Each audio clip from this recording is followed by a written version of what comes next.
Agarwal name की history क्या है? They are job creators. उसकी प्रमुख भूमिका है देश के आर्थिक विकास में।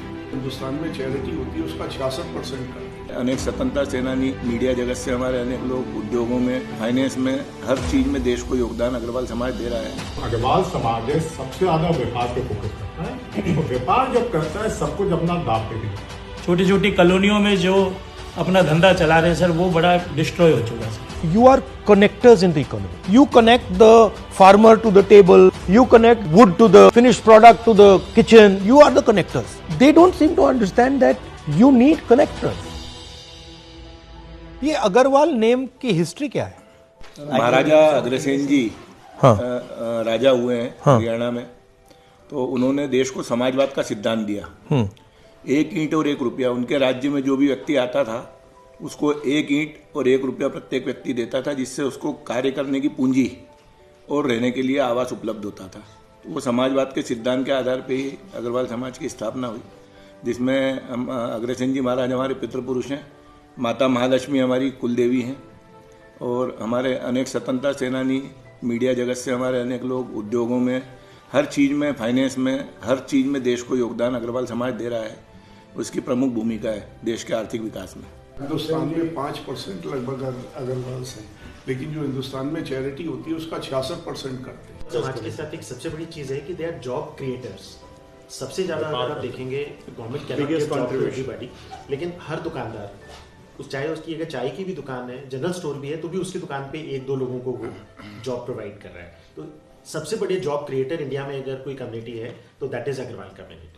You are connectors in the economy. Yes, Right? Meaning that you connect the farmer to the table, you connect the wood to the finished product to the kitchen, you are the connectors. They don't seem to understand that you need connectors. You cannot do without connectors. It cannot be that just you have one guy sitting on the top and वो सबका मतलब खून चूस रहा है ऊपर से. Sir they will understand, लेकिन बहुत देर हो चुकी होगी उसकी। हाँ, and damage will be tremendous. जैसे अभी इंडिगो के साथ हुआ, ऐसे ही हमारे सेक्टर्स के साथ होगा सर। मोनोपोलाइज हो गया, इंपोर्ट बेस्ड हो गया खाने के लिए। अरे देखेंगे भाई कौन importer. So what is the issue? आजकल एक समस्या जरूर है, एक डर का माहौल सब में है। आपके यहाँ भी आने से ना कुछ लोगों को डराया जाता है। कुछ लोग इसलिए डरते हैं क्योंकि आपके पास आएंगे मिलने, तो अगर वहां पता चल गया तो वो भी प्रॉब्लम आएगी। तो एक डर का माहौल जरूर है। और व्यापारी, देखिए एक चीज जो पिछले सालों में हुई है, व्यापारी को किस तरह चोर बना दिया गया है। लोग ये रियलाइज नहीं करते, जो लोग व्यापार करते हैं वो सबसे पहले अपने घर से पूंजी लगाते हैं। आज व्यापार आप करते हैं, कोई फैक्ट्री लगाते हैं, अगर नुकसान होता है आपका घर बार सब कुछ बिक सकता है। एक ये जरूर माहौल जो देश में बन गया है कि व्यापारी तो चोर है, सिर्फ चोरी करता है, ऐसा नहीं है। जैसे उन्होंने कहा जॉब क्रिएटर है, देश में जो आपकी इकोनॉमी बढ़ती है उसमें व्यापार का बहुत बड़ा योगदान है। और जो अग्रवाल समाज है सबसे ज्यादा व्यापार पे फोकस करता है, तो व्यापार जब करता है सब कुछ अपना दाव पे भी लगता है। फिनिश वुड है, पहले वो 12% वाला हम बाई करता था, अभी गवर्नमेंट ने कह दिया कि वो 12% वाला हम 5% कर रहे हैं। शूज इंडस्ट्री में क्या हो रहा है सर कि जो चमड़ा है उसको 18% पे ले गए और शूज को 5% पे ले आए। तो जब आपने कॉस्ट तो कम करी नहीं क्योंकि रॉ मटेरियल पे रेट बढ़ा दिए हैं, तो इस तरह से खाली आई वॉश है। जीएसटी को लेके आप कितनी भी बातें नहीं तो इसका लॉजिक क्या है? लॉजिक ये सर, कॉस्ट तो उतरी रहेगी सर। हाँ, बट फिर कर क्यों रहे? जैसे मैं प्लेन से ट्रेड करता हूँ सर, पल्सी से ट्रेड करता हूँ। आप एक चीज बताइए सर, हम 5 साल से आत्मनिर्भर भारत, आत्मनिर्भर कृषि का वो कर रहे हैं। आत्मनिर्भर छोड़ो सर, हम आयात निर्भर हो गए, इंपोर्ट डिपेंडेंस हो गए। एक सिंपल सी बता दो, कौन सा इनके पास इकोनॉमिस्ट है कि हम किसान की आमदनी डबल करेंगे, हिंदुस्तान को आत्मनिर्भर करेंगे। सर 8,000 रुपए तुअर की एमएसपी है आज की डेट में, ठीक है ना। गवर्नमेंट की प्रोक्योरमेंट नियर 7 to 8% है। 5,000 रुपए में अफ्रीका की तुअर आ रही है, 5200 रुपए में, 5500 रुपए में म्यांमार से तुअर आ रही है। तो हम किसान को पागल बना रहे हैं, व्यापारी को पागल बना रहे हैं, सरकार को। तो is it 30% below MSP? But is it confusion और is it malice? Sir, it is not a confusion, sir. It is, they are just making up. But why do malice to so many people? What is the idea? so there is no clarity at the level of the government. No clarity. Right. Just somebody gives an idea, they just implement it. The media is open to them. Everything is printed over there. लोगों के दिमाग में वही बैठ जाता है कि government has done the right. लेकिन एक्चुअल में it is not. सर मैं अपने केमिकल सेक्टर का बताता हूँ आपको। केमिकल्स के अंदर मेजर प्रोडक्ट्स सब इम्पोर्टेड है। इंडियन इंडस्ट्री नहीं फ्लरिश कर रही। एक छोटा सा प्रोडक्ट है citric acid.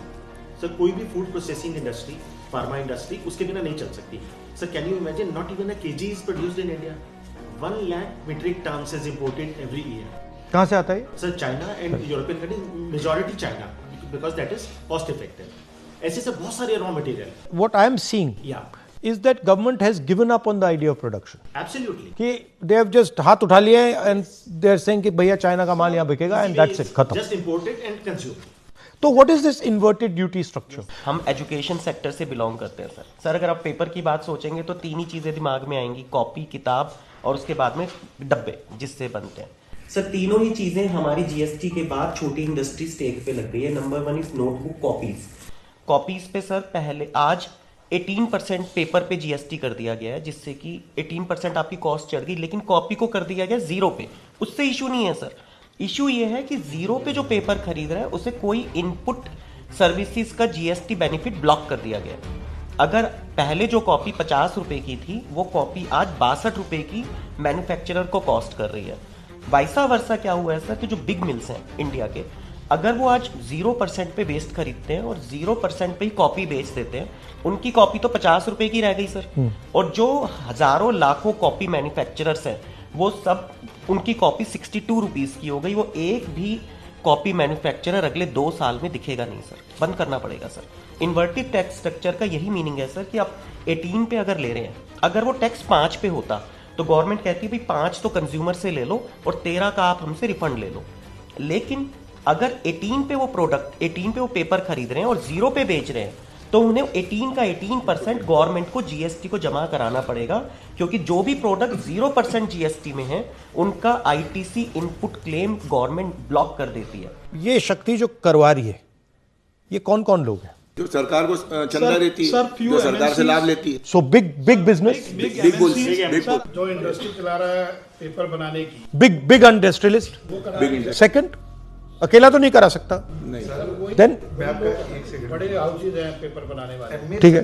Third, So the policies of the government which is meant for them. so government has been captured by big business and bureaucrats.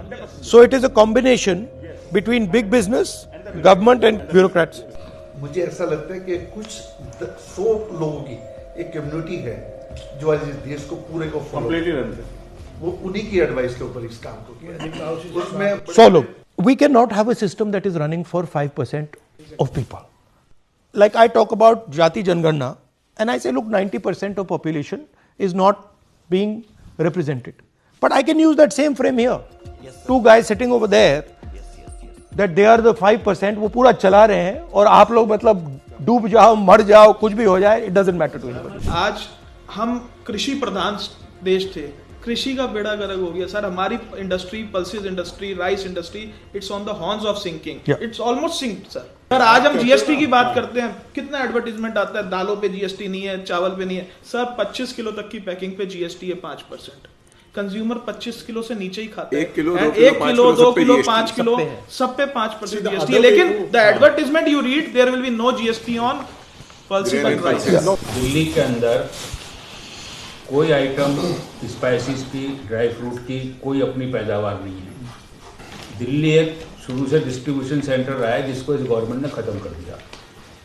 आज दिल्ली के अंदर कोई भी कोल्ड स्टोरेज की व्यवस्था नहीं है और सारे कोल्ड स्टोरेज कम से कम 100 के करीब कोल्ड स्टोरेज कुंडली में है हरियाणा के अंदर, जिनमें हमारा सारा माल स्टोर होता है. अब गवर्नमेंट ने ये कर दिया कि आपको वहाँ पे भी जीएसटी लेना पड़ेगा. अब एक छोटा व्यापारी कितनी जगह जीएसटी लेगा, उसका वहाँ पर 20 कोल्ड स्टोर में माल है. इन्होंने सर एक पहले ये सर्कुलर दिया, इसके अंदर ये लिख दिया कि आप माल रख सकते हो अपना कोल्ड स्टोर के अंदर हरियाणा में. उसके बाद ये उसी डिपार्टमेंट ने सर्कुलर निकाल दिया कि आपको जीएसटी लेना पड़ेगा. Okay. If you are using small and medium business as a funding source, you cannot concentrate power like the Prime Minister. Yes, sir. Prime Minister is basically saying that I'm going to build monopolies in every industry. After that, he is saying that none of these monopolies can support the opposition. Khatam Gani. He thinks that India can become like a Japan or a Korea. But what he does not realize is that their monopolists are all producers. Our monopolists are all traders. All traders, they're exporting it. So our guy will never produce like a Honda or a Toyota or a Nissan. Something else. They are innovators also. Innovators. No, our guys are innovators. Sir हमारे साथ I mean, हमारे में innovation की कोई कमी नहीं है. We can do it. Sir, Easily. we have the potential, but we are not using the potential. Sir, we don't have funds for that. Sir हमारे साथ It's a finance. It's a finance. But specifically मुझसे आप क्या चाहते हो? कोई एक चीज रेज करनी है क्या? बेसिक प्रॉब्लम ये है कि हम लोगों का बिजनेस लगभग खत्म हो गया सर मैंने 10 साल पहले आपको उत्तराखंड में सुना था, आप ये कह रहे थे कि मोदी जी की पॉलिसी छोटे दुकानदारों को खत्म कर रही है, बड़े उद्योगपतियों को दे रही है. उस टाइम सर मुझे भरोसा नहीं था आपकी बात पे. मुझे ऐसा लगता था मैं जे कॉलोनी में बैठा हूँ, मेरी दुकान पे ये बड़े लोग क्या करेंगे. आज सर मेरा बिजनेस ऑलमोस्ट 80% खत्म हो गया. और मेरा ही नहीं सर, जो सुबह सब्जी वाला मंडी जाता है 2000 की सब्जी लाता है सर, उसका 10 रुपए का धनिया पुदीना ऑनलाइन आ रहा है सर, वो भी बेचारा कहीं ना कहीं खत्म हो गया. तो मेरी आपसे एक छोटी सी डिमांड है सर कि कहीं ना कहीं हमारी इस वॉइस को किसी प्लेटफॉर्म पे उठाया जाए कि हमें प्रोटेक्ट किया जाए. हम बहुत छोटे छोटे दुकानदार छोटी छोटी कॉलोनियों में जो अपना धंधा चला रहे हैं सर, वो बड़ा डिस्ट्रॉय हो चुका है sir. Okay, thank you very much. Nice to meet you.